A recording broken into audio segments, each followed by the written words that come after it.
মেরিল milk soap bar. এর milk lotion আমার ত্বক রাখে নরম ও মসৃণ। প্রথম আলো লাল গালিচায় লাল একজন পরীকে পেয়ে গেছি, লাল গোলাপকে পেয়ে গেছি। অর্ষাপু কেমন আছেন? ভালো আছি। Thank you so much for being with me. একটু এই লাল কালার পরার কারণটা জানতে চাই আজকে। কোনো স্পেসিফিক কারণ নেই, আলমিরা খুললাম, শাড়িটা দেখে মনে হলো পরে ফেললাম। সবসময় এই যে এরকম সুদিং চুপচাপ একটা কিউট মানুষ, একটা বিউটিফুল মানুষ, কলিগরা আসলে কি বলে অর্ষাকে সবসময়?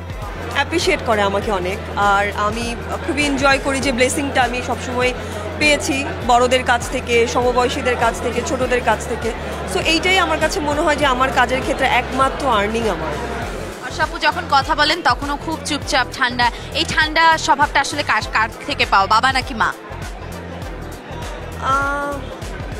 বাবা শর্ট টেম্পার, মা চঞ্চল। আমি বাবা মা কারো কাছ থেকে এটা আসলে স্পেসিফিক্যালি পাইনি, যার কারণে আমার একটু টাইম লাগলো ভাবতে।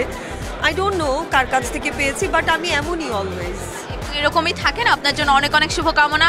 কলিগসরা অনেক নমিনেশনস পেয়েছে, তাদের জন্য কি বলা আছে?